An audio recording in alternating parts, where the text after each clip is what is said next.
He survived two of the worst battles the Marine Corps fought in the Pacific. He came home, he built a career and raised a family, and lived, by any reasonable accounting, a full life. But Eugene Sledge knew something the discharge papers could not record, that what he had witnessed on those islands, and what he had watched happen to himself, had changed him in ways that did not soften with the passing of years. He had arrived in the Pacific with a clear sense of who he was and what the world required of a person.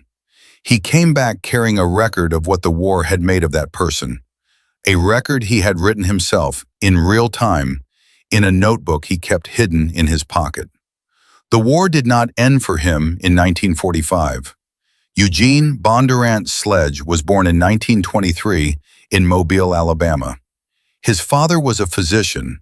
His upbringing was stable and grounded, shaped by faith, by a family that valued education and honest service, and by a disposition toward careful observation of the natural world. He was drawn to birds and the close attention that living things reward.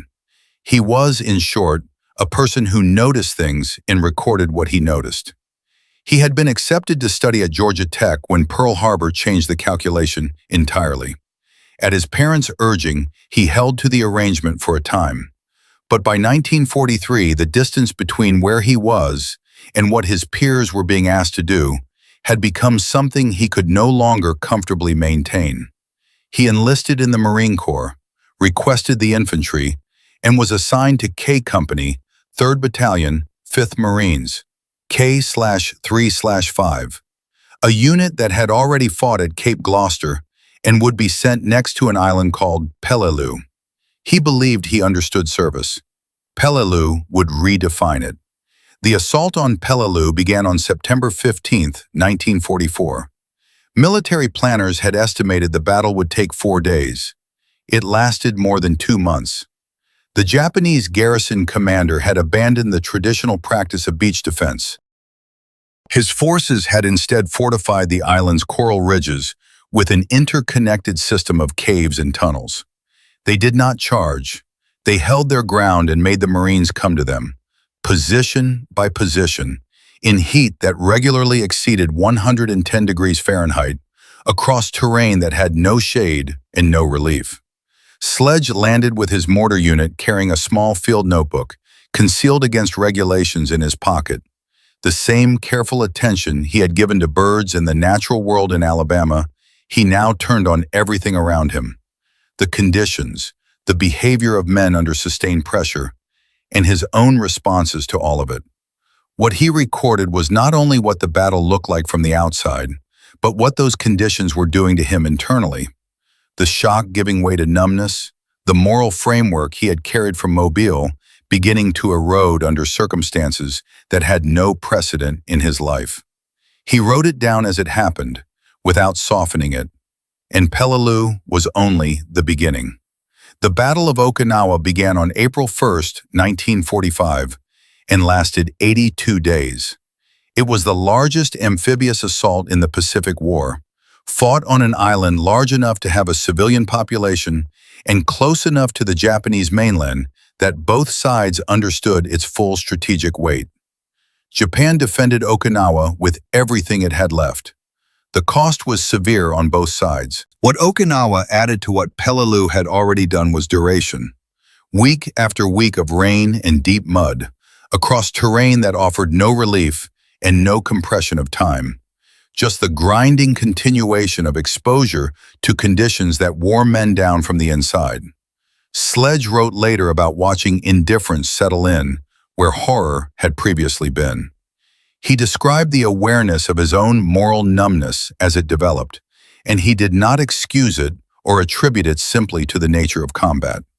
He observed himself changing with the same precision he had applied to the natural world as a young man in Alabama, and he held himself accountable in his own account for what he saw. When Japan surrendered in August 1945 and the war ended, he expected something to resolve. Instead, he carried it home. He returned to Mobile in 1946. He enrolled in college and eventually earned a doctorate in biology. He built a teaching career at Auburn University at Montgomery that spanned many years. He married, raised a family, birdwatched, and tended a garden. He was a colleague, a neighbor, a father, a man living the full, specific texture of peacetime life. By every external measure, he had made the transition his generation was urged toward. Forward, into stability, into what came next. He managed this. He was not incapacitated by what he had seen. But the field notebook from Peleliu and Okinawa remained, and the material it contained had not resolved into something he could simply file away. He carried the weight of what he had observed and recorded alongside faculty meetings, field research, and everything else that constitutes a life built after a war. He did not speak of it publicly. He was not in those years someone who sought out interviews or the attention that came with being a Pacific veteran. For years he said nothing, but he never stopped writing. The manuscript grew from those field notes. Sledge worked on it for years, expanding what he had first recorded in real time in the Pacific into a full account of what he had witnessed and experienced across 2 campaigns. The act of writing was not simple or without resistance. He was working with material that most men in his position had chosen not to discuss publicly, and he understood why they made that choice. He was not uncertain about the quality of the writing. He was uncertain about what he was proposing to put before people. The memoir was honest about what sustained combat does to a person's interior life, including the moral erosion, the numbness, the experiences that do not fit comfortably into a clean narrative of service rewarded by survival. He eventually concluded that the obligation to honesty outweighed the discomfort of disclosure. The men who had not come back from those islands deserved a record that did not soften what they had endured. With The Old Breed at Peleliu and Okinawa was published in 1981, nearly 40 years after the landings on Peleliu. Sledge was 58 years old. The literary scholar and veteran Paul Fussell identified it as one of the finest American memoirs to emerge from the Second World War. It has remained in print ever since. The HBO miniseries The Pacific, broadcast in 2010 and produced by Steven Spielberg and Tom Hanks, introduced his account to a generation that had not encountered the book. Silence would have been easier. Eugene Sledge died in 2001 in Montevallo, Alabama. He was 77 years old. He had spent the decades after his return teaching biology to college students, raising a family, pursuing the patient observation of the natural world that had characterized him since childhood. He had lived a full life. He had also lived alongside the full weight of what 2 Pacific campaigns had asked of him. Not as a dramatic burden that defined everything, but as a permanent presence that he had found a way to work with, rather than suppress. He understood something clearly, that war does not end when combat ends. It continues in the people who were inside it, in what they carry forward, in the choices they make about whether to speak or remain silent, and in what the record they leave behind allows others to understand. He chose to speak. He chose the record over the comfort of silence, and honesty over the version of his experience that would have been easier to present and easier to receive.